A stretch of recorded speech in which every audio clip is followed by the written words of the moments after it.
And let's do a clap to get started. Yeah. 1, 2, 3. How was it? Yeah. Okay, Good, great. good for Great. me. Great for me. Do you know what I was talking to my sister about recently, Fran? Mm, That you and I have talked about a yeah. bunch. The roller skating rink when we were like junior high. Come on, Uh, right? the And roller, also so pure, so innocent. so No pure, so innocent. drinking needed. Right, could barely afford the refreshments. Okay, my a really good friend from junior high who I don't talk to hmm anymore posted these pictures of us at the roller skating rink World of Wheels when we were like 13 and 14, and I was like, "Who is that? Who is that girl? Who is that little boy?" Aw, Crazy. But we that's were so also talking funny. about the teen club. Oh. I You never went to the teen club, but I was never went to the teen definitely club? no, I wasn't there. I was at the skating rink. Okay. I loved to skate. Oh, I thought we talked about like you being Well, I thoughty in knew the teen about club. it. No, Oh, I but you knew ain't I learned it wasn't. wasn't letting you go. I knew it. She No, said Lerna she was wasn't. not a club, a teen club. Lerna said absolutely not. She said ain't nothing open but past midnight but legs, okay? Oh, I've never heard that phrase You've never before. heard that? No, but oh my God, that is so It's so funny. funny. Well, listen, I remember I was allowed to go to the dance club on Wednesday nights when I was like hmm 16, but like go home and do homework, right? But Truly. I just had this memory talking to my sister about this. I remember being on the dance floor at the club and hmm screaming 50 Cents in the club Oh, really? because it was like really popular at the time. And my friend leaned into me and she said, "What did you say?" And I was like, "What do you mean?" The I got club. I got the lyrics completely wrong. Why? What were you saying? Well, I'm going to sing it for you, and then I want you to Okay. finish, and I'll tell you what I was saying. So Okay. you can find me in the club, bottle full of bud. My mind got what you need. If you need to feel a buzz, I'm in the. I'm even having sex. I ain't into making love. So come give me a hug if you If into you into getting getting rubbed. rubbed, and those are the clean lyrics. Okay, okay. I Those was. lyrics are foul. I mean, I looked them up for this purposes of this. I was like, he's talking about ecstasy, And and I was like, and a little homophobia what? sprinkled in there. Just some jerk spice of homophobia. So wait, I was singing, I'm gonna have a sitting when I'm making love. What? My friend said, what did you just say? I mean, to be fair, 50 is not enunciating, so Well, there's he's definitely that doing the no no no no no no no. It's a very mumbly style. mumblecore style of Yes. rapping. So in honor of what I deem your very amazing memory when it comes to music and Oh, lyrics, okay. and in complete revenge for last week's rigged game where you were reading the damn answers and cheating, Was I today, reading? Was I? I don't remember. yeah. Oh, really? Should I run back the tape? No. It's okay. It's okay. Thank you. So today we're playing a little game I'm hmm calling "You Ain't That Smart, Motherfucker." Oh, The okay. lyric challenge. Okay. So here's how we play. I'm gonna sing the lyrics I just did to famous hmm songs, and when I stop, you have to fill in the rest of the lyrics. And if Okay. based on how many you get right, you'll see if you win or not. Okay. Okay. Are you Ooh, ready? all right. I Yeah, mean, I let's trust go. you because listen, I think you have a great memory. Okay. Yes, but Okay. I think the point about the mumblecore of it all, sometimes I don't know the lyrics because I genuinely cannot decipher the lyrics. I will remember my Hmm. version, but I can't guarantee it will be the actual Okay, lyrics. okay. We'll see what your interpretation is Yeah. of some of these. Some of these are really easy. So this Okay. one is by Sweet Dreams by the Eurythmics, which is very easy. Okay. Ready? Okay. Sweet dreams. I'm made of these. Who am I Ah, to? uh, are made of this, Oh not no, I'm made of these. this? Isn't that crazy? Is that even grammatically correct? I think they wrote it so it rhymed with "Who am I to disagree?" Right? Yeah. I Oh, know. wow. Okay. That was a good one. Right. Okay. So this is "We Will Rock You" by Queen. Mm-hmm. You got mud on your face, you big disgrace, kicking. Mud all over the place. Dirt? No, Eh, dirt. Dirt? eh. Ugh, Kicking your can all over the a place. can. Okay. Oh, kicking a can. But you know what? That song is from like the 1970s. So when they needed something to do, they were definitely kicking a can. Kicking some cans. They were kicking Yes. some fucking cans. Okay, you'll probably get this one. This Okay. is Single Ladies by Beyonce. Mm-hmm. I got gloss on my lips, a man on my hips, got me. Oh, I got gloss on my lips. Oh, fuck. Can't. Oh my God, the beehive is swarming right now. Ready. Oh, can you just say them again? Yeah.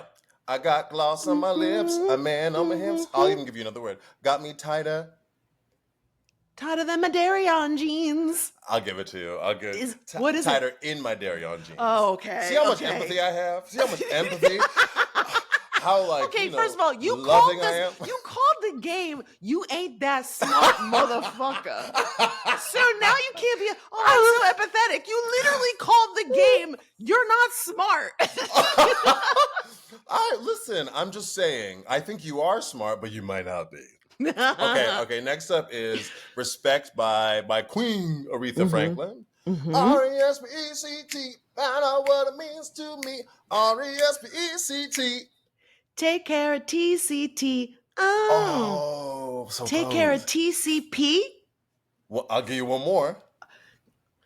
Take care of, and I don't even know what this fucking stands for. Take care of TC something, I thought. And then it goes, yeah.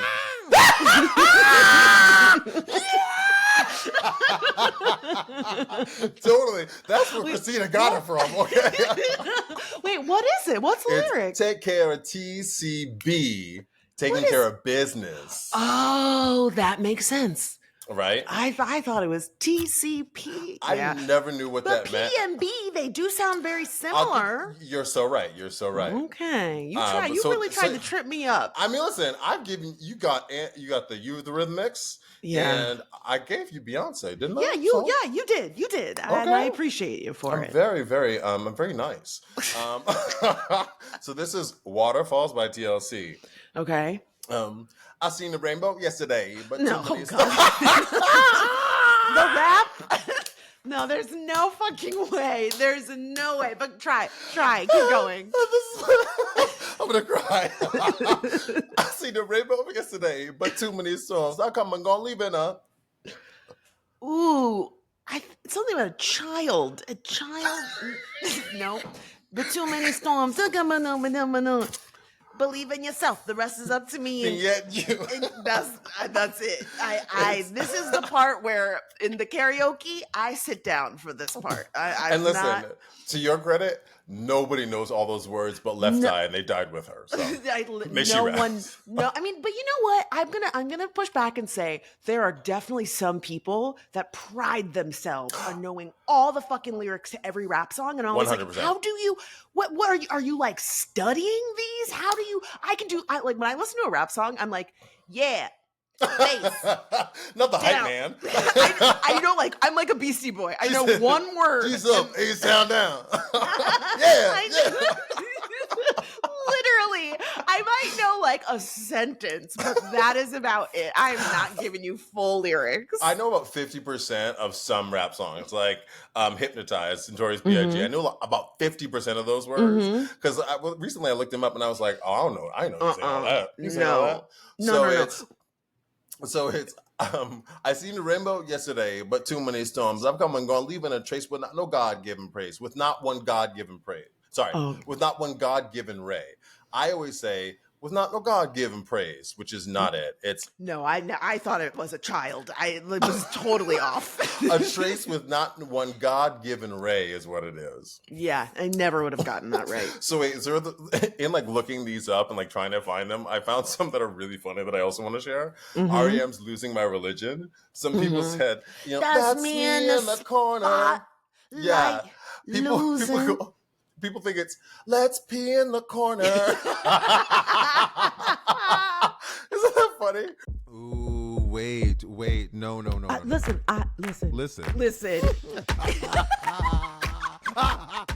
Wait. I hate you for that. Let me fix it.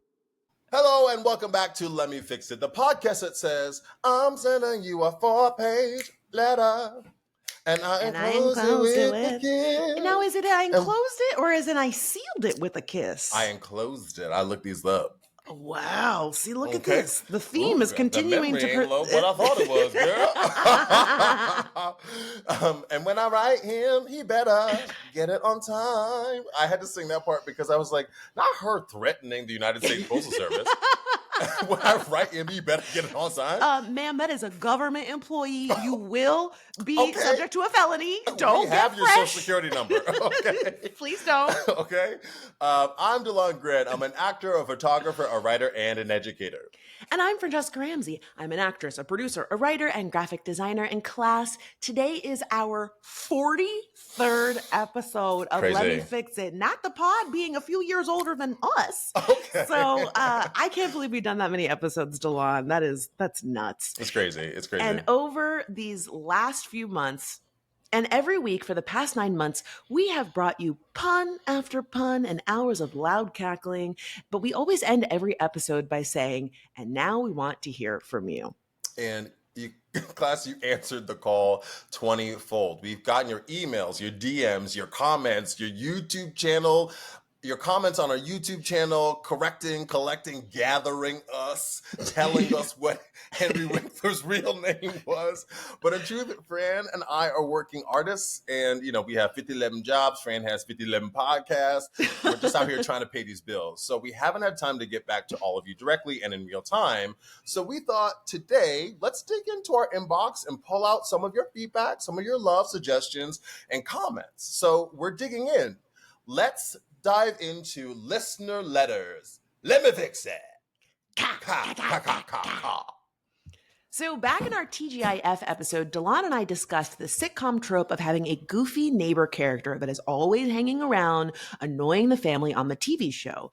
Well, we had a classmate send us an email reflecting on their own goofy neighbor. Side note, shout out to DeLon calling it a classmate. That's new. That's new for us. Okay, welcome, classmates. Okay, welcome, classmate. We decided to keep this first listener letter anonymous because we don't want to put them or their goofy neighbor on blast. Anonymous writes, just listen to your TGIF episode, The Nostalgia. Thank you for including the clips of the theme songs. I too have their lyrics sewn into the fabric of my being. Okay, they're a writer. Okay. They are a writer. Wait, classmate said, I'm doing the work. Okay, also I want to point out, class, that this classmate used a semicolon in the... I don't know how to use a semicolon. In the email, use the semicolon correctly. Now listen. Now that's Go ahead, Anonymous. That's an SAT punctuation. Okay. Because if you know how to use a semicolon, you are a smart motherfucker. That's what I'm saying. I don't know when.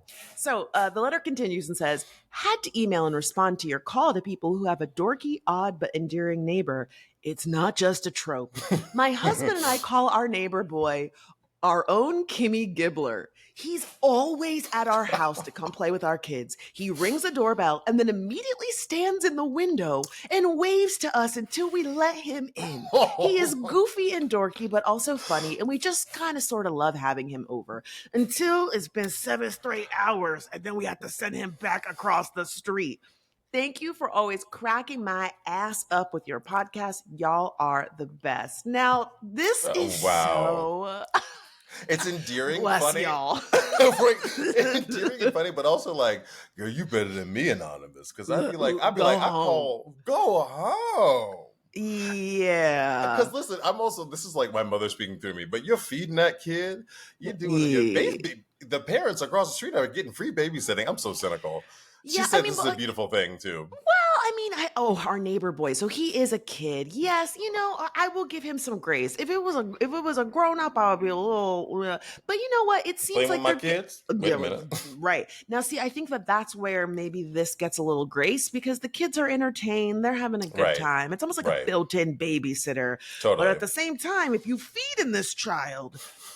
They're so funny, DeLon. I saw this as an argument on TikTok. This woman said that she had her kids' friends came over. You might have sent this to me, or I saw this too. And Go ahead. the mom sent her a a Venmo request. Venmo. And like, okay. And itemized. And it was itemized, and the Venmo was like $12.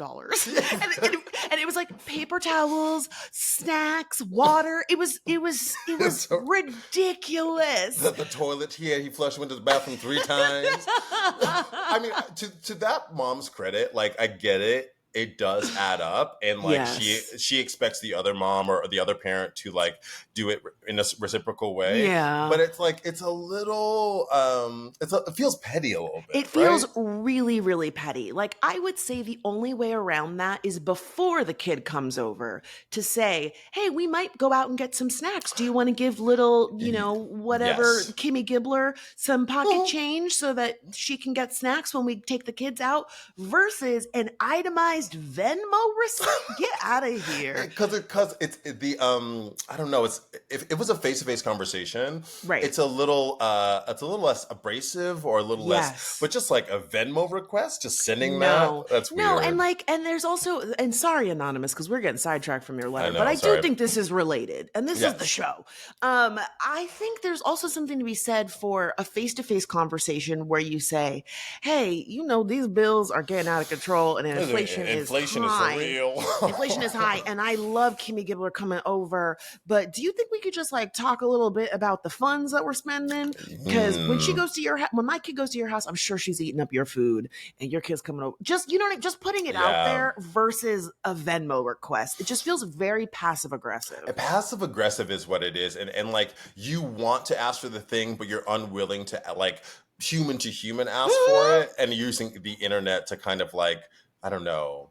And it sounded like the other parent was a little salty about it, because she was like, "What do you mean?" And it was $12. It would be different if it was like, we went to the movies, right? And the movies are expensive, and like, can you pay for?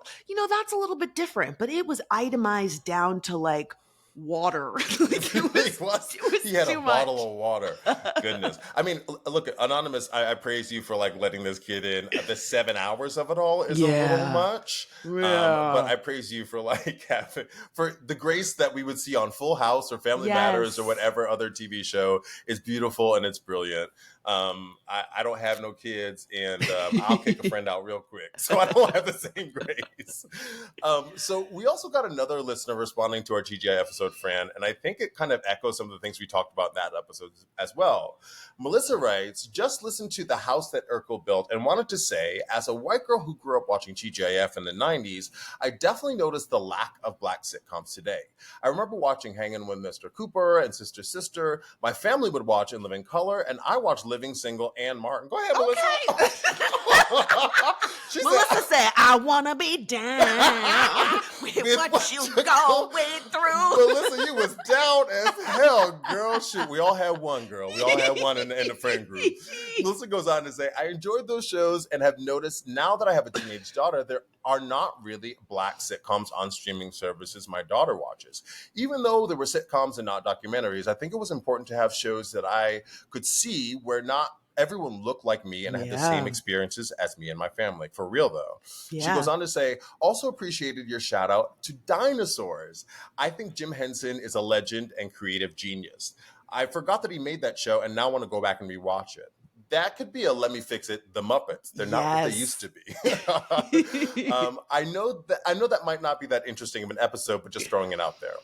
Also, I heard you mention that there is nothing exciting about Thursdays, and wanted to share how our family decided a while ago that to keep our kids from having ice cream every night, we would start Ice Cream Thursdays. Oh my so God. They can have something fun to look forward to on a day that's not very interesting. That's so Melissa sweet. said, "Let me fix it. Oh, let me fix it for the kids." Oh, for real, though. She goes on, "Now every Thursday, they're like, it's Ice Cream Thursday. I enjoy listening to your show. It's easy to listen to and doesn't make me sad like so many things in media. Also, your laughs are contagious, Melissa." Oh my God. Melissa, I think I'm going to start crying. I'm going to cry. It's so many things. It's reflecting on our episode and her experience and her experience with her kids. Also, like giving us are giving us advice, you know, like this Yeah. is fixing it herself. I really appreciate that.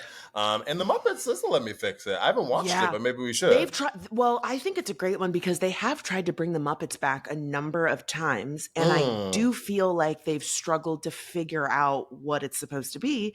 And, moment of transparency. I definitely took a meeting for the reboot of the Muppets. Oh. So I watched a number of episodes so that I could pitch some ideas in my meeting. And I was really struck by the original Muppets were fucking weird. Really? Yeah, it was so I'm talking like the 70s version of the Muppets. So everyone who was writing on it was high. They Literally, Delon, we have to put a clip of this in here.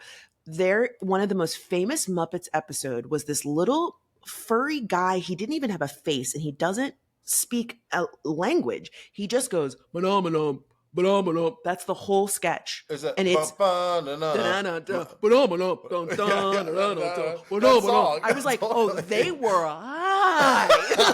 Well, and the more they listened to it, they were like, it's brilliant. It's brilliant. No, when you're watching it, it's really funny, but like it's one of those bits that goes on for way too long. And I was like, bruh, this could never be on TV today. People would get bored. Our attention spans are not right. But like, so I think again, when they've tried to bring it back, it's been modernized in a way where it's like the 70s were like a magical time. Again, people were on drugs, but I just feel like you could do more experimental things on TV that were weird and like cartoons with long silences and shit. Like we don't do that anymore. But you know, to that point, like I do feel like TV was still in its like what 15 to 20 year inception. So it was still it was a teenager, right? It was still experimental and people didn't know what it was. There was no regulation on it really, right? There weren't any reins on it.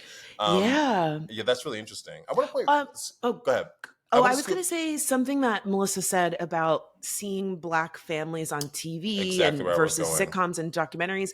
I mean, you hit the nail on the head. There's a very famous anecdote about Charles Schultz, who did the Peanuts cartoons, about how when he put the first Black character in the cartoon, he got letters from people across the country saying thank you for including him because they felt seen. And it's not a documentary. And Homeboy didn't even have lines in some of the, he was just there. Right. And it made people feel seen. And similarly, whether it was Moesha or Hang with Mr. Cooper or all these shows, unfortunately, there are people across the country and the world who've never seen Black people, who've never been exposed to queer people, who've never been exposed to blended families or whatnot. And it does change their perception of who we actually are. And we need that. Well, especially given like the way, to really go down the rabbit hole, the way that Black people are villainized in terms of politics and in terms of violence and in terms of poverty and in terms of whatever, right?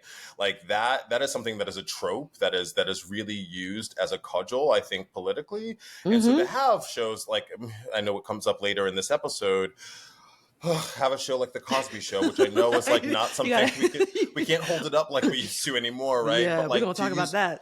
Moesha or Hang with Mr. Cooper or any of the shows you listed, Melissa, it's so important that not only we as Black people see us reflected, but that other people see us being human. And that's so fucked up to say, but it's so, you're so right, Fran. Fran, and you and I have talked about this before. Like there were whole networks like UPN and the WB that would have Black TV shows. And it was, for whatever reason, I forget what the impetus was, but advertisers just kind of left those networks and then they crashed. And it's a little bit more complicated than that, especially with the WB. But unfortunately, this has been a strategy in media for a long time where you get advertiser dollars by appealing to Black people. And then when you get the amount of money that you need, you change strategy. So the WB built the platform with Black eyes, and then they switched over and they became the CW. And so suddenly it was like, oh, you guys helped build the foundation for our network, and now we don't need you. And that happens. That is like the American story. You built the country, and you don't get your 40 acres and a mule. Damn, literally. To your point, though, about like being seen as human, I will never forget when I was at Michigan, I was talking to this guy in my dorm and I mentioned my dad. And this white boy said, "You know your dad?" Oh my fucking God, are you serious? And I was like, yeah, it was one of the lines in Shit White Girls Say 2. It didn't make it into the first one. I put it in the part 2. He really said, "You know your dad." He was so surprised. And it was really like an eye-opening moment for me, because I had the realization of like, oh, I might be like the first Black person that you actually know. And we are freshmen in college, and you're like marveling at the fact that I'm a different kind of Black person than what you've seen in the media. Right, and again, it's a perfect exactly. example of like, you need diverse representations in order to understand your own world. Like, it was just, I know. oh man. That's crazy. Thank you, Melissa. We appreciate you. Class, back in one of our round robin episodes, Delon and I brought up wanting to fix the cold water in public restrooms, and we had a professional write in and tell us the truth about washing our hands in warm water versus cold water. Okay, class, you ready? Okay. Put your little binoculars I was on. like, bring your notebooks out. You got your pencil sharpened? Because I do. Okay. Amanda writes, "Hi, Francesca and Delon. Love y'all. I look forward to listening to this podcast every week. You two are absolutely amazing." I just wanted to alleviate your concerns regarding washing your hands in cold water versus warm water. It doesn't matter if you wash your hands in cold or warm water. The important part is activating the soap and getting a good lather, which is actually what kills the germs. The other important thing is time, hence why the CDC recommends singing, humming your ABCs. 15 to 20 seconds is recommended, but 30 seconds will increase the percentage of germs killed by the soap. This just makes me think of like when Christina Aguilera is singing Happy Birthday, she's like, Girl, that's 3 minutes long.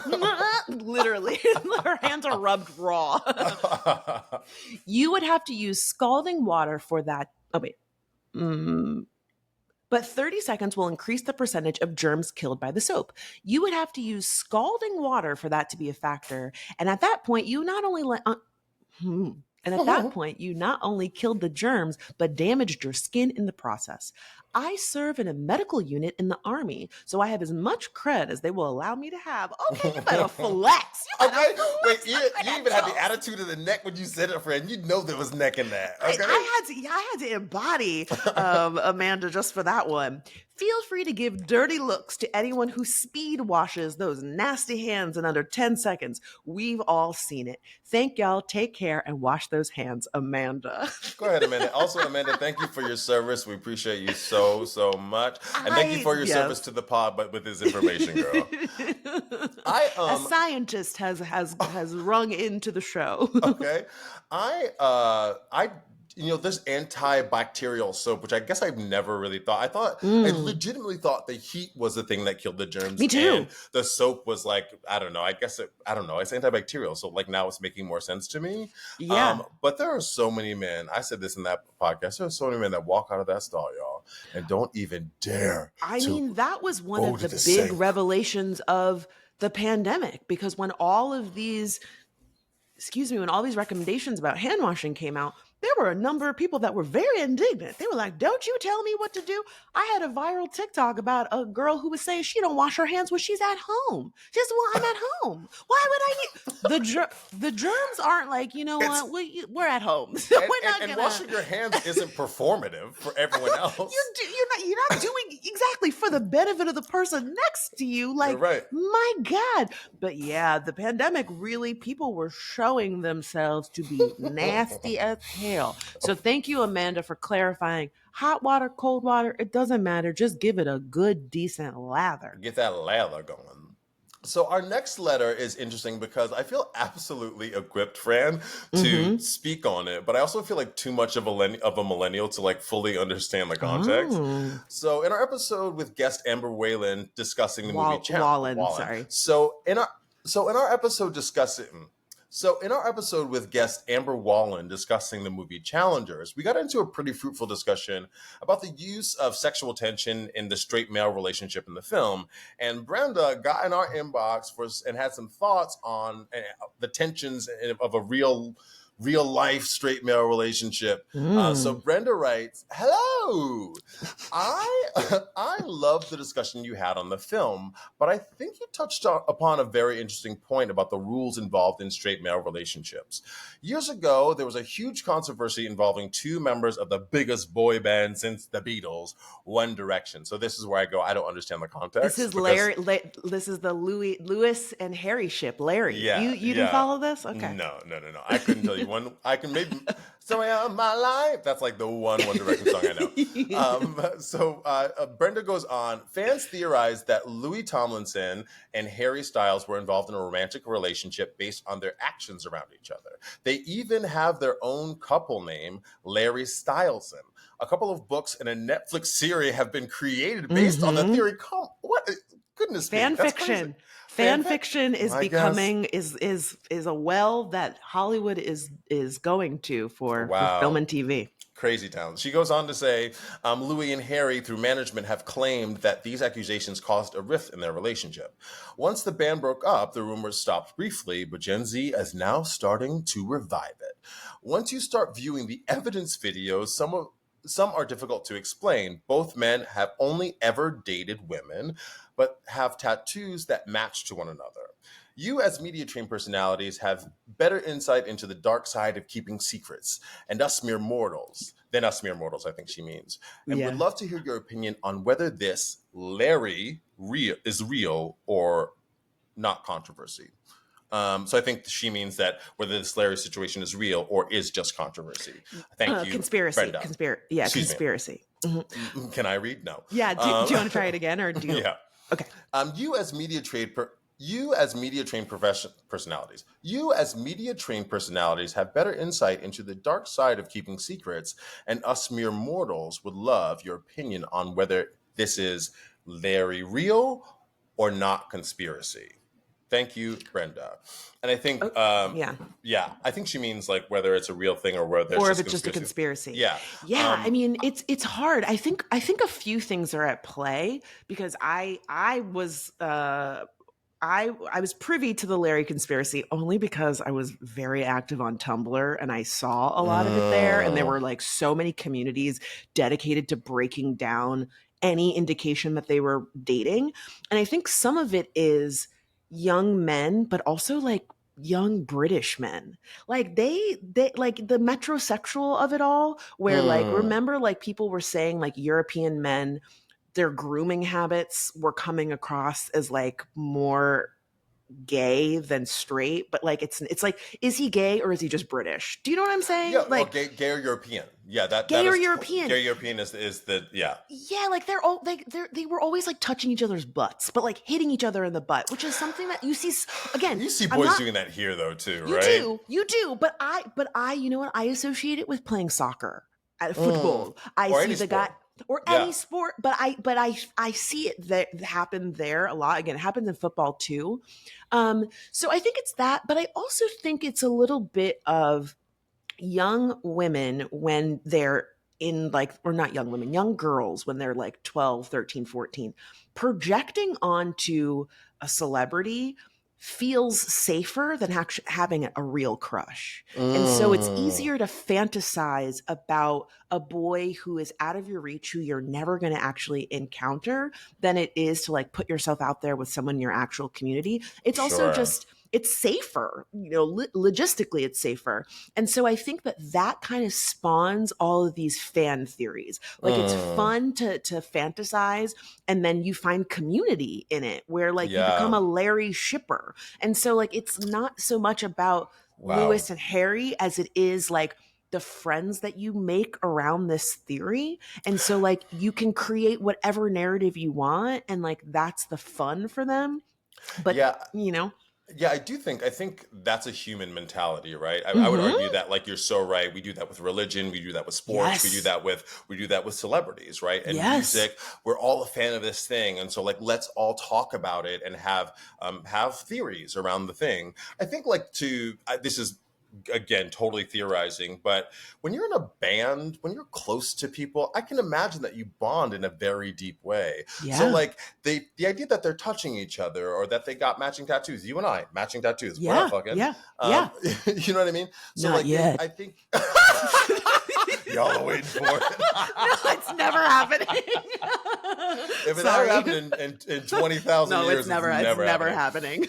But like, you know what I mean? Like the proximity and Yeah. bonding of, and they were kids. So, and they're Yeah. traveling together, and I'm sure like they are chaperoned lightly and things like that. So Mm-hmm. the bonding and the like intimacy of friendship, I think, is inevitable. And I'm on a crusade to talk more about platonic male love, as I keep Yeah. saying, and because I think that is one of the biggest anecdotes to masculinity and toxic masculinity, because I think as men just want to be close to people no Yes, matter and what, and this is related because it's like too many men shy away from platonic male friendship because it's interpreted as homoerotic, and this is a right. perfect example. Like, Yes. I don't know if they were together, but it's so weird that like while the evidence might be them being physical with each other, this insistence like, oh, they must be gay. And even like to your point about the platonic male friendship of it all, I feel like straight men are called gay for the fucking weirdest things. Like Oh a yeah. man is misogynistic and they're like, it's probably because he's gay. It's like, no, maybe he's just a fucking misogynist. I Like, mean, why? let a dude wear a pink shirt, and they can't even call it pink. It's called salmon, right? Yeah, or have a fruity drink, or Oh like, God, a you know, fruity or have drink. a certain color car, or whatever it may be. And this Like, is not only other men calling it; it's also women it's being women. part of the Oh, toxic masculinity as well, right? Oh, 1000%. And I'll take it a step further. I've had conversations on the internet in real life, and you'll probably remember Insecure talked about this, where there are straight women that don't want to date men that identify as bisexual. They Yep. absolutely won't do it. I told you about I dated a guy for a little bit who's now become a friend who told me that he wants to date black women, but often when he tells a black woman that he's dated trans women in the past, they disappear. And I was like, really? He was like, yeah, Wow. the homophobia, the transphobia is so apparent. And he's like, to be honest, he's a great guy. And Yeah. again, he is a friend. Not like we're not super close, but like we're Right. friendly. And I genuinely was like, wow, like homophobia is so pervasive that someone will say, just because you have slept with or dated with someone of the same sex or a trans person, now I don't want to be with you. It's It's crazy really like, because it's it's sad. contagious. Well, I jest. Right. No, I know. I But jest. I'm trying to I still am trying to wrap my mind around what it is. And I genuinely think it's just like fear of how other people will perceive you. Like, I think people will think I'm less than if they know I dated this person and they did X, which Y, is and so crazy Z. because it's none of their fucking business. But I would also argue, like, Yeah. I think it's an identity thing. I think it's Mhm. like, if I accept this, what does that mean? Fill in the blank for whatever that is. It's a challenge to your identity and your worldview, and we're not used to that. I think you and I live on the fringes as artists and queer Yeah. people, and we push society forward, dare I say. But I think it's an identity thing. I think it's like, Yeah. oh, I went to church and church said X, Y, and Z. Yeah. These are my friend group, and my friend group. I don't know why your friend group would need to know that your ex dated a trans woman, but Yeah. like that, for some reason, that challenges who you are and what that means in terms of having your man, or what your man stands for, or what your man's beliefs are. You know.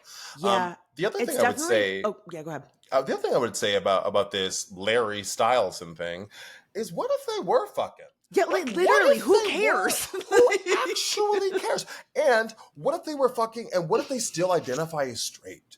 What if they're I like, mean, no, we dipped in that. Yeah. Listen, because sometimes Yeah.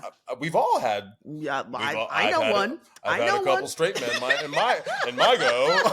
Okay, because curiosity, because we're human, because we're Yeah. sexual, and there's nothing wrong with that. But clearly, if Netflix is creating a series around it, I know. crazy to me that tells you that there is something wrong with it. It's newsworthy. It's valuable Yeah. of talking about. You know. I mean, I think you and I are circling around the same things. It's like it's the identity portion of it, and I think it's also just like a stunning lack, or homophobia is so pervasive that I think a lot of people associate homophobia with or being gay or queer with like promiscuity and being, so like untrustworthy. Like I don't want to date a bisexual person because that means I can't trust them. They're not faithful. They're gonna be out here dipping and dipping diving on both the sides. dipping and diving. Yeah, but it also like these ideas about sexual health, for example, like all of those things I think are permeating how people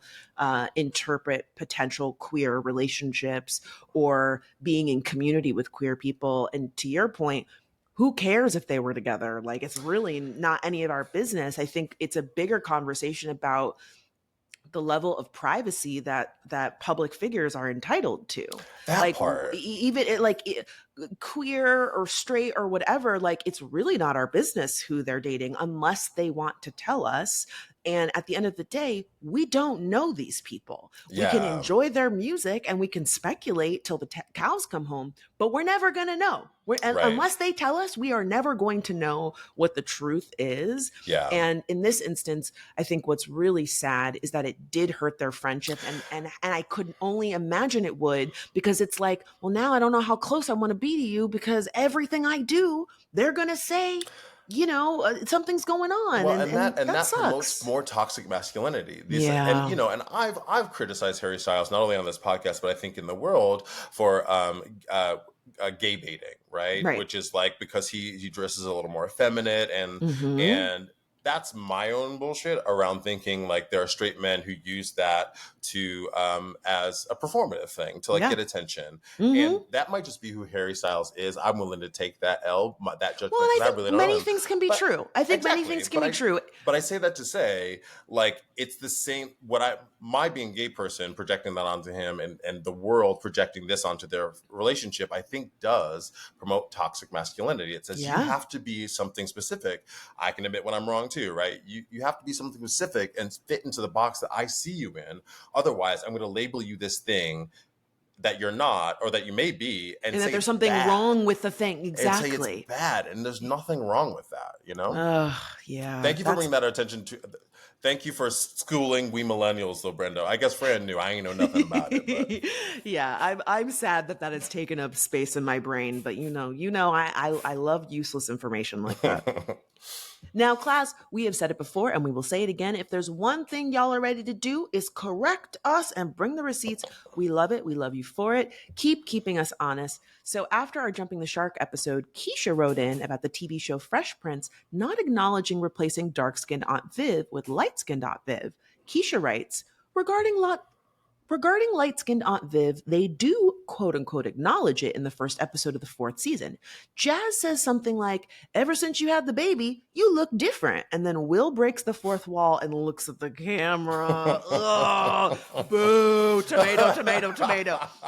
Also, in Family Matters, Laura, Steve, and Max, I think that's the friend's name, all go to the same college in the final season. They could have used that as a spinoff for them in college, although I feel like a lot of shows try that and fail. That's true. Remember? Boy Meets World. Boy Meets World, but also I was going to say Saved by the Bell. They did the new class, which was in college, and it was terrible. The bell wasn't ringing no more. The bell was broke. Keisha finishes the letter by saying, anyways, I love y'all's show. I usually listen to it while walking my dog, and I'm constantly laughing as I'm listening. I'm pretty sure people are wondering, what is happening? Go keep laughing, Keisha. Keep laughing. Thank you for that, because we were adamant they did not acknowledge that in Fresh Prince. Yeah. Although it is cheap. It is cheap, friend. Mm-hmm. We wanted a little bit more. I wanted her to be stolen by aliens. I think the point remains that, like, no matter what they do, acknowledge it or not acknowledge it, it's going to be cringeworthy. Yeah. Because, yes, like breaking the fourth wall and being like, you look different. Like, really, shut up, But if they don't acknowledge it, I'm still going to be annoyed. It's a lose-lose either way. You're totally right. Jump the shark no matter what. Mm-hmm. Another thing we keep asking you, class, is to send us your suggestions on TV shows, celebs, and brands we should fix for future episodes, and you have not disappointed there either. Kendra suggested we bring back the TRL countdown or the 106 in Park countdown, and Fran, you and I have talked about that. She said, I'm not sure that there were others, but she watched 106 in Park and TRL faithfully. I do want to do one, because, like, that is low-hanging fruit, MTV. Bring back those nostalgia shows that we watched. Yeah, but you know what? Here's my hot take is that like in a world with streaming and social media, like do we need a countdown show anymore? Because like you watch you get You watch songs music from videos on YouTube, yeah. you watch them on YouTube, you get songs from TikTok, you Spotify recommends artists to you. Like I put my shuffle playlist on intelligent shuffle so it adds artists based on people that I like. You I just get learned that something. Wow. you get the, your Spotify Wrapped at the end of the year, but that breaks down all your stuff. Social media has created an ecosystem for us that is so highly individual and individualized when it comes to our music taste that I'm not sure a call-in show would really work today. That's Like, really crazy who's going to do that? because friends, that's AI. That's AI, first of Right. all. Yeah. AI is already here taking over. But I also I'm conflating things, but this is one of the things that I think makes us feel more lonely. The idea that I have an individualized music taste. You and I bond over a lot of things, music, and we Yeah. all do. Don't get me wrong.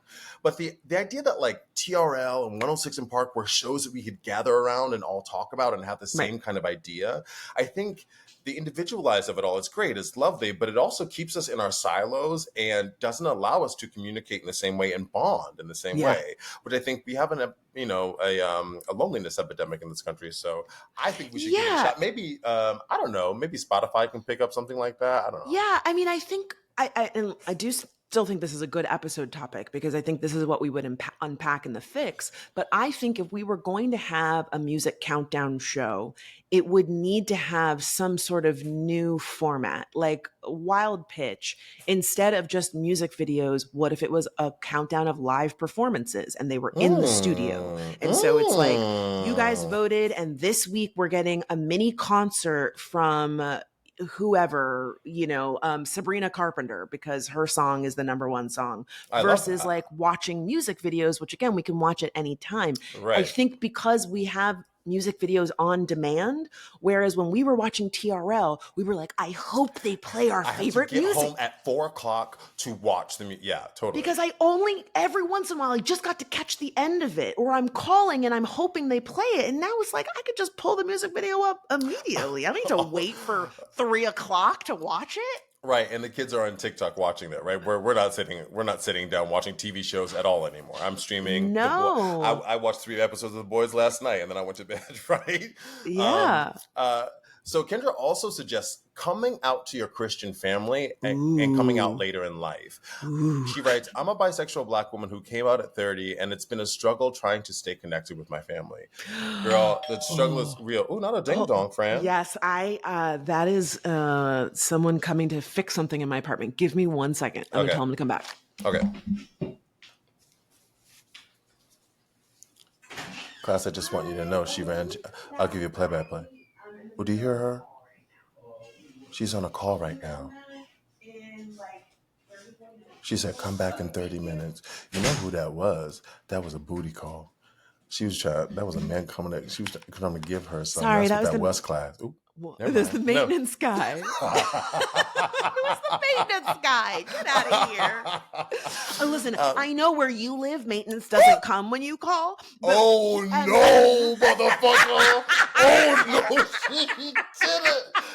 This bitch with the pool and the deck and the hot tub in the gym is going to come from my apartment. Yo, I heard. It must be nice to be so damn bougie. In your new apartment, I bet you they're going to come when you call. Oh, and I think they live in the building too. Right. He lives here. That's how it works. I can't stand you. So coming out Christian, coming out queer to your Christian family, coming out bisexual. And later in life. I'm teeing this up to you because I know this is also your struggle. But strumming my pain with this finger. Singing my big. Life. Yeah. No, this is a great topic. I will say it has not been as challenging for me, and I acknowledge my privilege in that respect, because I have my parents, my mom specifically, is very open-minded, and I think that that's because I went to school with and have been friends with queer people my entire life. I will say I remember at my wedding when I was getting married to my ex-husband, a group of my gay friends were on the dance floor boogieing and having a great time, and my like ultra conservative grandma and like aunts were sitting at another table looking with like daggers. And I was just like, they gonna get over it. Like, I remember to them I was like such the black sheep. Like, I would tell them about my friends, and my grandma would be like, is she white, is she black, Franny? I'm like, Oh, why do she's black family? My family always asks if I'm dating somebody, they're like, is he white?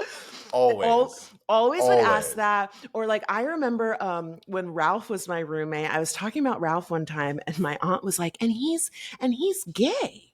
Now how is it having a gay roommate? And I was like, our apartment's really clean. Like, I don't fucking know. Like, it's great. He cooks all the time. Like, but to them, they were like, whoa, this is so weird. And I got to be honest with you. I don't know what they think about me being queer. I don't talk to them in that way. Like, I don't talk to them about my romantic life. It's more of like a, how are you? Happy whatever holiday it might be, because like some of my family are Jehovah's Witness, so they don't even do holidays. And so it has been interesting in that respect. I will say, I feel like coming out as queer for our generation is like the millennial midlife crisis. I think a lot of us are realizing late in life, especially women. And I think it's just because we have been, pushed into compulsory heterosexuality. Yeah. We weren't seeing models of queer women. And when we did, we had Ellen. And like, Ellen is a very specific queer woman. She's a queer white woman. She's a queer white woman, but she's also like very masc. Like, she's not femme. You know what I mean? She's not wearing like dresses and makeup. And so, now we have Janelle Monáe, Victoria Monet, no relation. We have Tiana Taylor. We have Meg the Stallion. Like, we have Cardi B. We have queer representation. And even like, Queen Latifah, we've known, but she hasn't told us until very recently, you know? And so like, that matters. Not having somebody who looks like you showing that it's okay to be queer. Permission structure, creating a safety permission structure for you to say, oh, me too. And for someone to point to and go, it's okay. That person, because I mean, at base, isn't the family issue about fear? Like, it's about fear that something's going to happen to you, or that you're going to be ostracized, or that you're not going to adhere to their belief, and it's also the Christian, or whatever. It's also the Christian thing, right? Like, totally. And we talk about that too. Like, Black people in Christianity, not to poo-poo anyone's beliefs, but I saw a clip recently. And forgive me for quoting T.I. of all people, but T.I. said the only thing y'all don't, the one thing y'all are okay with when it comes to slavery is the Christianity. And I said, ooh, because we know slavery was bad, but like the fact that, Christianity was drilled into us, and a lot of people are holding on to this idea of who God is that has been told to us. Because if you look before the transatlantic slave trade, you have representations of queerness on the continent everywhere. In the motherfucking jungle, you see animals being like, "Hey, girl!" Like, this idea, it's not natural. That's not true. That is not true. Exactly. Well, it's very natural, and it's happened to your point. But I'm saying, like, Christianity, the doctorate says, well, man and woman, you're having babies, blah blah blah. Like, it's not natural, and it's like, okay, but historically, there have been queer people from the beginning of time, and even when you go into the jungles, you will have same-sex partnership with animals. Crazy. It's crazy. Well, I also think too, to your point, Kendra, about like your experience with your family. I said this to another friend of mine who came out to his family, and like, they just don't talk about it. He still goes to visit them. It's really very dear friend of mine. Still goes to visit them. And I said to him, I was like, when are you going to like, because he's broken up with many a boyfriend, because he feels like it gets too close to the point where like, we're going to jump the broom, girl, and like, he doesn't want to bring them home. And I was like, what are you gonna do? And he basically was like, I'm just gonna wait till my family passes, which is heartbreaking. Oh God, to me. I know, his parents. It's very, very sad. But not to put that on you, Kendra, but I'm saying, like, the only thing that you can say, I think, is I love you and I want you to be a part of my life, and I hope that you're able to accept this part of me. And we can not talk about it if you want to, but I'm gonna talk about it. And so the only thing you have is their presence in your life. you know, and not to say that you need to push them out or anything like that, but that's what I've realized. If my family didn't accept me, I think the only thing that I could do is go, well, then I guess I'll see you when I see you. Like, I'll try to relate to you, but like, you have to accept me. You know, you have to accept me. I think it's also to your point about like, I'll see you when I see you, is that relationships, all relationships, romantic, family, professional, platonic, they evolve and change and they meet certain seasons in our lives. And so while you might be struggling to stay connected to your family, Kendra, you might just be at a place in your life where your connection is happy holidays. And then I don't talk to you the rest of the year. We need a pause. We need a pause. And you know, I have made that peace with my own family. I think I've talked to you about this, where I have certain family members that when I do talk to them, they're like, I never hear from you. It's like, Mama, the phone goes both ways. Talk about it. You're not hearing from me. I'm not hearing from you. And guess what? You're not going to guilt trip me into doing something that, you know, I don't want to do. And, or the reason our relationship is the way that it is because when I'm around, you got something to say about my body and my hair and my makeup and what you're doing for a job. You getting a real job yet? You still trying to make it? You know what? I'm good. Yeah. I'm good on this. I don't need to be here. Well, and Kendra, I don't need to do this. This is why we have chosen family as queer people often. Is because like we all need people. You and I you know, so many friends. I have a network of friends, and as do you, Fran. And like for those, your family will come around if they want to, but in the event that they don't, lean into that chosen family. Lean into your friendships because we do need people. And queer people, listen, on the gay ass dance floor is where I feel the most free in my life. Because that's church for us. Let's talk about it. Because we just came out of Pride Month too. Pride weekend was crazy. I'm still recovering because knees still hurting because I was on the dance floor feeling like this is the freest I feel. I was like, knees hurting. What were you? Where were Listen, you nasty motherfucker. She's right. I support it. She's right. So listen, sending you so much love, Kendra. Keep up the good fight and lean into those, the chosen family. Yeah. I'm sorry to hear that that's been your experience, Kendra, but no, you're not alone. Yes. And also that you are allowed to set whatever boundaries that you need. And sometimes setting those boundaries helps the people that you love come around. Because when they see, oh, she's really not fucking around.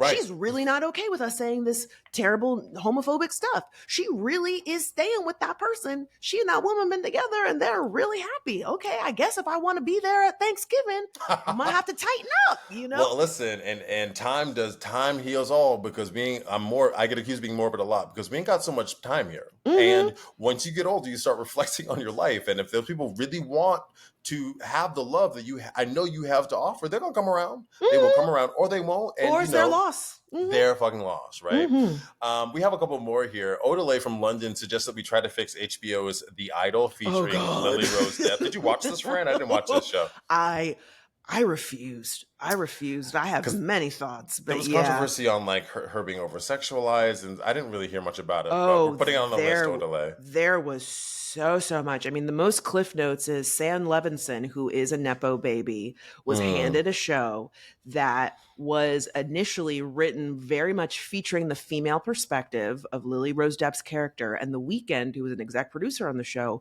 didn't like it. And they fired the female director who had already come up with the look and feel of the whole show, rewrote the show to not be as, quote, female focused and center The Weeknd. And then the show became really fucking rapey and weird and just super sexualized. And like, that's a big part of why I could never get into Euphoria. I'm like, I don't need lingering shots on titties and rape scenes and all that stuff is just not for me. And you know, look what happened. The show performed very badly. It became a huge meme of people making jokes about how bad it was. So I don't know if it could be fixed. Listen, I'm willing to give it a shot. But like, I don't watch things that I don't like for very long. So I might watch 2 episodes and be like, okay, I got it. Yeah. Another listener named Ryan wants us to do an episode on book talk and the toxic online fan culture. Book that's culture. A good one. I only know book talk from you, but there's a toxic online book fan culture.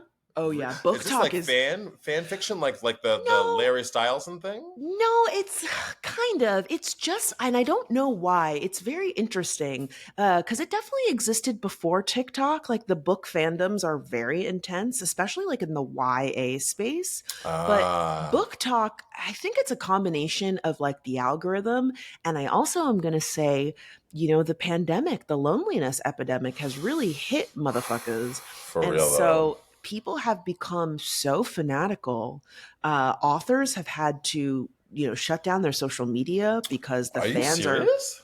because the fans are so lit up about their books.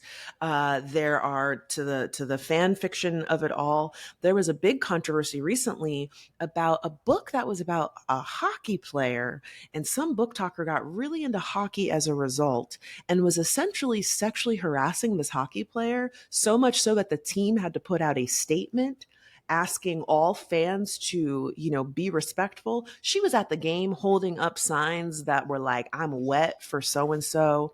She was Oh leaving like, my she was saying God. like vaguely threatening things to the wife. The player had to make a statement and his wife had to make a statement. It was What are you fucking, talking and it about? all came from a hockey book that became so popular that this girl is like, now I She like got into hockey. hockey. Now I like Oh hockey. my God. It was Oh nuts. my God. And I was Listen, eating all of it up. I know you were, girl. You just broke down the whole damn thing. The internet is crazy. Wow, wow, Wiz. The internet is crazy. We also have one user, Candace, who suggested we take on the failures and fraud surrounding the Fire Festival. Evidently, this Oh. scammer who went to jail for the Fire Music Festival debacle, Billy McFarland, is trying it again. And he's Candace, selling tickets. what the fuck? Candace writes, I'd love to know what you think. Candace writes, I'd love to know what you do for the Fire Festival 2.0 because Billy claims he's doing it again. How would you rebrand or actually do it, execute it in real life? Ooh. Well, I mean, first of all, remove Billy from the equation in its Yeah. entirety. And like, don't like in Bahamas, no, go to the desert like the rest of them motherfuckers. Like, what do you Yeah. call that? Burning Man, and Yeah. that's crazy. He's trying to do it again. Like, that should be like part Yeah. of his probation that he Yeah, can't do it again. he should absolutely not be allowed to do any more music festivals. Nothing where he's collecting money of any kind. He should be if he's going to work, he should be at a desk job somewhere with like a headset on. You should not be, Telemarketer, no 'cause Shopify account, no PayPal, no Venmo. Evidently, he's great at selling. So he's selling them again. Yeah, he's I don't know that they've released an actual date, but I've seen him come across my TikTok for you page a few times where he's promoting, the next tier of tickets is available. We've already sold out. And again, this is I'm taking him at his word because if you go on Right. the website, it says this tier has sold out. Now, how many tickets were there? Are they actual sold out? Is this like a Right. marketing strategy on his part? Yes. Maybe.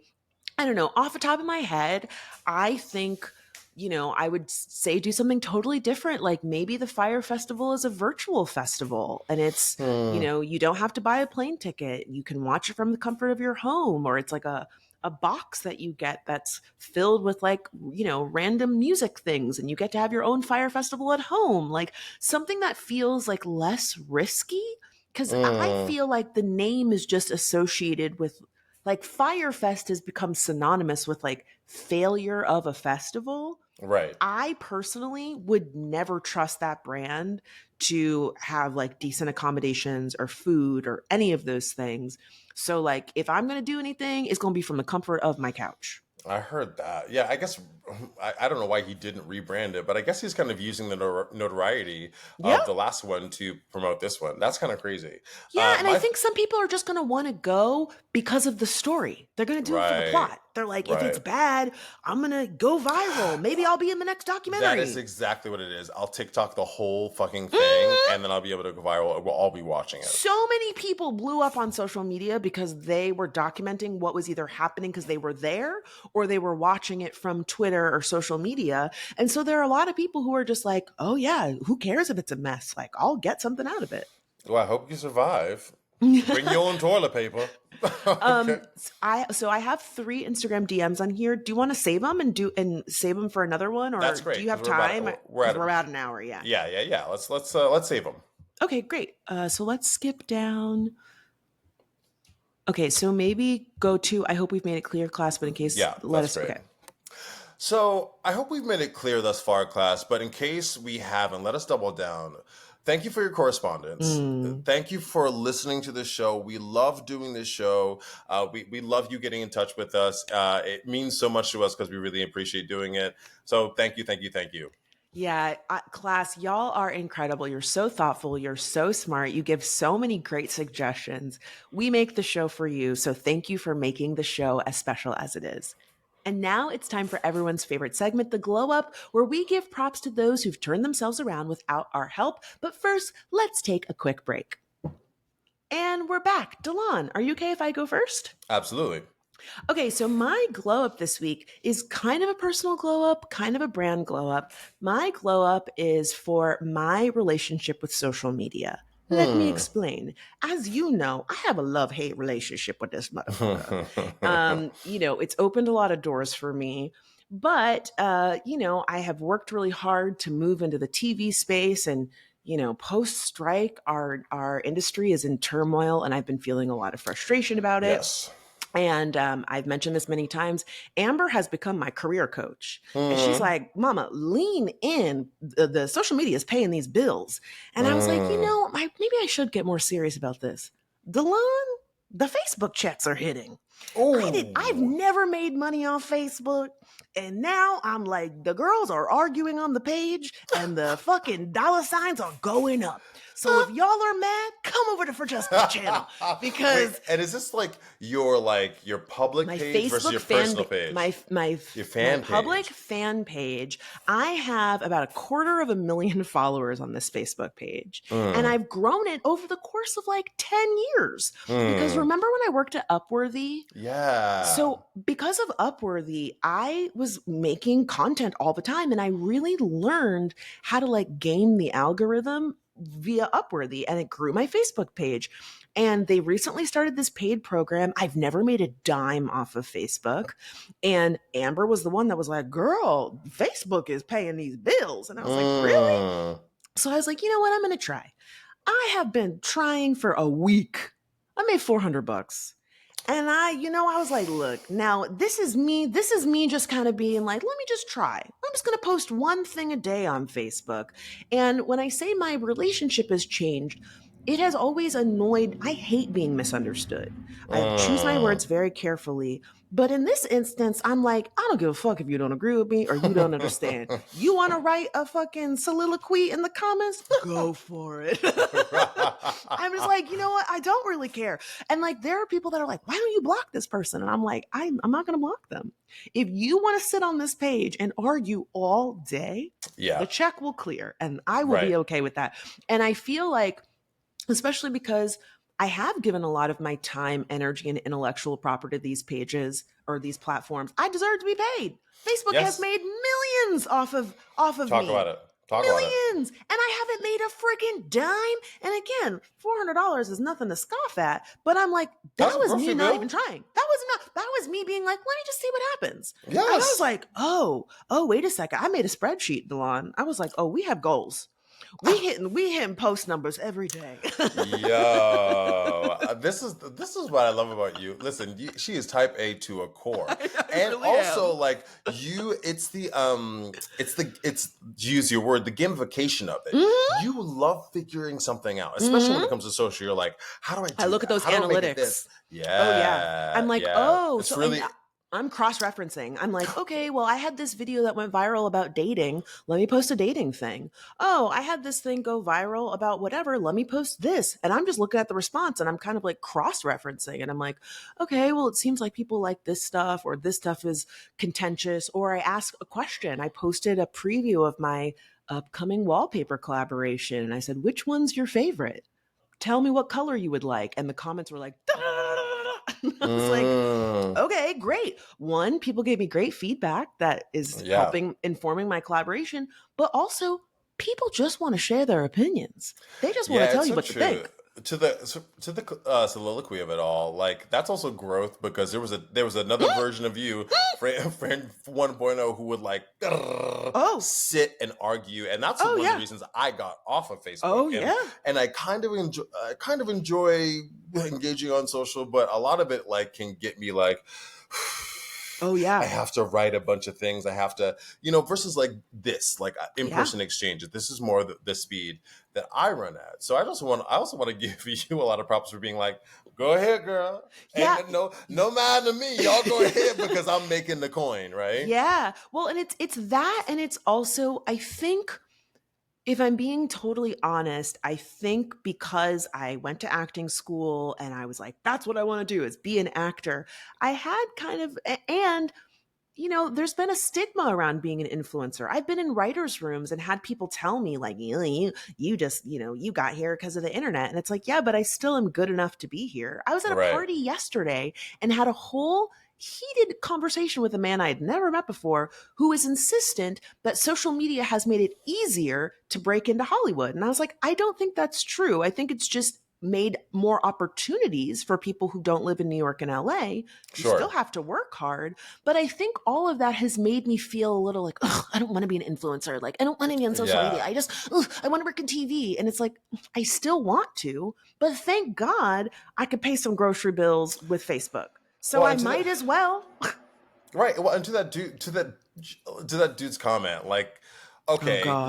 let's say that it's true, but also is that like an influencer's fault, or is that Hollywood? Hollywood Child, is doing that. So how are you gonna blame the influencer? I mean, look, there were so many levels to that, but like he and I were going back and forth. I had never met this man in my life. And I ultimately told him, I was like, look, you and I are always going to see this differently. But at the end of the day, a white man is never going to tell me what was easier to do. Talk Cause about like, it. that's not the case. He was like, well, Right. I moved to New York and I did blah, blah, Oh, blah. And I was like, girl. okay. And you are still a white man. So Right. like your entrance into this industry, while you might be very talented and you might have worked hard, when I was living in South Florida and I did not have the funds to move to New York or LA, YouTube opened doors for me. And you Exactly. can't tell me it's easier when we have people like Issa Rae and Quinta Brunson and Talk Bo about Burnham. it. We have all of these very talented people who use the internet and work very, very hard. And nothing was handed to them. They just Right. happened to get here via these platforms. But this thing persisted like, oh, well, there's just so much trash. I'm like, there's a lot of trash on TV There's too, always been sir. Like, trash. there's always There's been trash. always been That's not trash. new. Right. Right. I know. I was like, Crazy. not me advocating for the internet at a party. Who the fuck am I? Shit, because also why not? Like it has given you so fucking much, and it will Oh continue to yeah. give you so much. But the idea that you feel less than because the internet has got you Mm-hmm. to TV or got you in the industry is ludicrous. Because you also studied acting, you also right, Literally. like you also like studied graphic design. These are all Mm-hmm. media Mm-hmm. things. You know what I mean? Oh So yeah. like you let your experience has like led you. Your collective experience has led to Yeah. you to where you are I now. was, Delon, it was so funny. I was like, only I'm allowed to talk shit about the internet, not you. Not being like, don't cover my family. Oh Lord. my God. What's your glow up? So I have to, disclaimer up front. I know my last few have been like a little shady, Okay. and this one is just as shady. But I think it's also because like I'm a little scared. I'm a little scared. Mm-mm. So my glow up this week goes to power, just Okay. raw, unadulterated power. And on this podcast class, we really try to stay away from politics. When Fran and I were starting it, we're like, we want a respite away from the thing, Yeah. media, politics, all of the things that make us anxious and nervous. We just want to talk about fun stuff, nostalgia, things that we love, and talk about why should it exist today? How could it exist today? But we're at a point in our democracy, we're at a point in our nation where I think it's just like imperative to talk about these things. And Yeah. when we have a platform, I think it's important for me right now, especially the way I feel, to Yeah. just speak on some of it. So Yeah. Amen. I think we all need to be paying more attention to just the raw power that this Supreme Court is especially in this last term of the Supreme Court, has just really pushed some things through Oh that are yeah. not of the collective No, population. We're I don't not think they're a all okay with reflection of this us at all. We need to at expand the all. motherfucking court. We have to expand the court, and this is not about being conservative or being liberal. It's about a power grab, because none of it seems to make sense in terms of the law. The thing that I've learned in the advent of the Trump administration and learning more about politics and learning more about the law is that the law is evidently really malleable. The law is interpretive as long as you have the power to the interpret law. We it. used to be 3/5 of a person. Talk about it. Talk about it. And until some white people were like, we'll change that, I guess. You could be the full fifths. Right. So I just want to talk about a few things that have happened. We all know the fall of Roe, which was huge. But I just want to point out, friends, that even if Joe Biden, I know, but I'm not even talking about the presidency, but I'm talking about if we get a national bill or law that reinstates Roe or reinstates a woman's right to choose, the Supreme Court can still knock down that law. I just want to point that out, right? So we're talking about, once this election happens, we'll get the Senate and the House, and yes, we will. Yes, we can. Yes, we can. But also, that law can still be struck down by the Supreme Court. So just keep that in mind. There was a mifepristone decision that came down from the court this term that said, okay, we won't take that off the market. We'll just send it back to Idaho, I think it was. And what it did was just kick that can down the road and say Idaho's law stands. So Idaho banned mifepristone. Wait, and remind me what what that is? Mifepristone is, thank you. Mifepristone is the abortion drug that is taken instead of an actual Plan B. Yes. Or the abortion pill. It's the abortion pill. It's correct. the abortion pill. There are several of them, but one of the safest and most widely used is mifepristone. Okay. We all heard that what happened this week on July 1st with the presidential immunity thing. Donald Trump can do whatever he wants. The president of the United States can do whatever he wants now, and he will not face any criminal laws. Prosecution. He is above the law, which is it's really, that's a dumbed down version of it, friends, but it is true. He can have and most recently, the Supreme Court also upheld that you can be imprisoned for sleeping outside. So if you're homeless, we'll throw your ass in jail. If you're the president, do whatever you want. Yes, it's illegal. But that court case came from Oregon, where they arrested a guy. They charged a guy for sleeping in his car. So not only can you not sleep outside and be homeless, you can't even sleep in your own property. Yeah. No, it is so dystopian. It's crazy. They knocked down a law blocking bump stocks. So bump stocks are things that are it's a thing on a rifle that allows the shooter to not pull the trigger. So you can pull the trigger once and it shoots as many bullets as long as you're holding it down. You don't even have click, click, click, click, click, click. They approved that. This is a 6-3 conservative to liberal judges. I also want to point out the pro-lifers are like, you know what? A gun that shoots however many bullets you want, let's do it. It's also, it's just nuts. So the other thing, I've mentioned on this podcast a couple of times, Flint now has clean water, but for years, Flint didn't have clean water. We knew Flint didn't have clean water and no one was doing anything. So this thing's called Chevron deference that the Supreme Court just did away with. And what that does is the EPA, the Environmental Protection Agency, is an entity among many that do certain things, that have certain specialists that say, hey, this is how much lead we're allowed to have in our water. This is how much smog can be in the air. So they regulate. They're like, we don't have to listen to you guys anymore. They literally struck down they took all of that power away from those agencies and said, you know who gets to say that? We do. Judges. It's like, you guys aren't scientists though. I've watched enough disaster movies to know that when you don't listen to the white-haired man ranting in the corner, then the movie is going to take a turn. With the scientist with the tweed jacket comes over and goes, and he always has a briefcase full of papers, and he's like, guys, whoa, things are getting real. And they're like, shut up, old man. And he looks like, what's his name from Back to the Future? What's that guy's name? He looks like Bernie Sanders. Totally. So this is a lot of shit happening, and I don't mean to I don't mean to scare you, but I mean to scare you, because we all need to be paying attention more. Everyone should go up and look up Project 2025, Google that shit, because that gives the next Donald Trump, should he become president, a lot of power. Oh, they have a playbook. Oh, no, they want to get rid of the Department of Education. They want to get rid of 70% of the workforce. I told you to read Parable of the Sower and Parable of the Talents, but It's too. The shit was published in 1993. Octavia Butler tried to tell us, but in those Yeah. books, the Department of Education has been dismantled. There's no public school. Everybody's motherfucking illiterate in those books Wow. because they got rid of. If there's a fire at your house, you have to not when you call the fire department, you have to pay You them have to to put the pay. fire out. Well, listen, if you're There's Kim no Kardashian, you're already paying for a private fire but I'm department. just saying the Right. social services that we pay into by way of our taxes in this version of the United States, which again, Parable of We're the headed Sower toward. starts July 20th, 2024 is when that book opens. Are you And fucking kidding? No, Delon. She published that book in 1993 and the book starts now. Wow. And it is. And essentially what she did was she did a lot of research on climate change in order to say what would happen if we the place we're in right now, if we continue at this rate, where are we going to be? The book opens, Florida don't exist no more. It's gone. Yo, right, Ron, you ain't gonna have nothing to govern in a minute. Listen, that's my people, right? I know. So to your point about, Project 2025, and they have all of these plans for where we are headed, they have had this roadmap for a very long time. Yeah. And now the chickens are coming home to roost.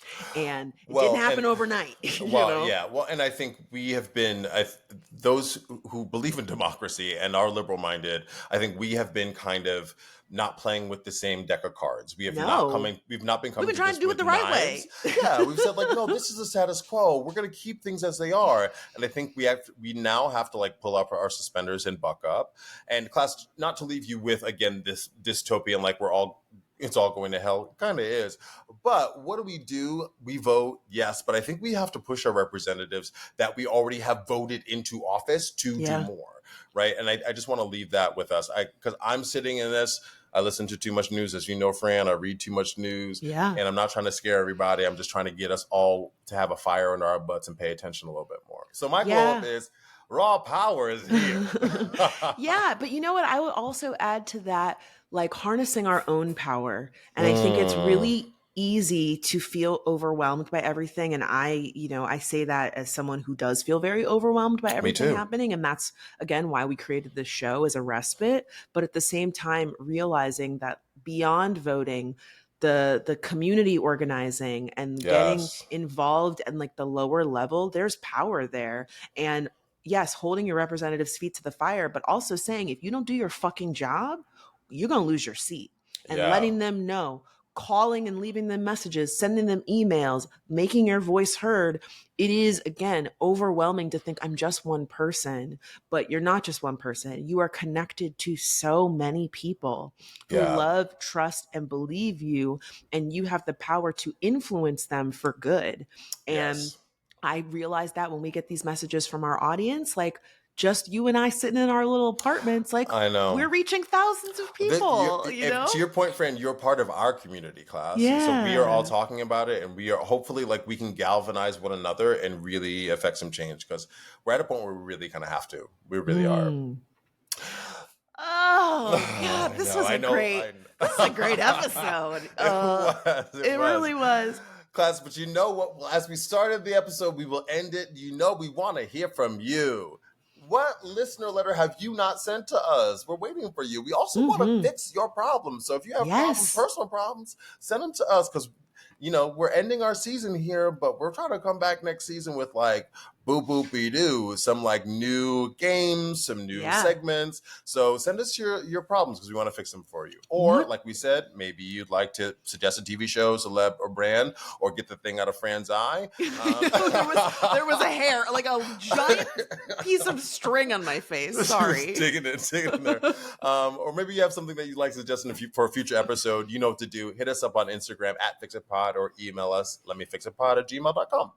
And do not forget, we have a YouTube channel, and I've really been doing my best to make sure that I get the episodes up. Remember, they're not super edited, so you're getting the raw and real version of us, quick, fast, and dirty. My doorbell ringing in the middle of the episode. It's going to be in there. Me wiping my sweat off my face because I can't have AC while we record. A piece of hair in my eye. Please check us out, youtube.com/@ @FixItPod. And as always, if you enjoyed this episode, please be sure to give us a rating over on iTunes, Spotify, Amazon Music, or your favorite podcast app. I'm Francesca. And I'm Jalon, and this was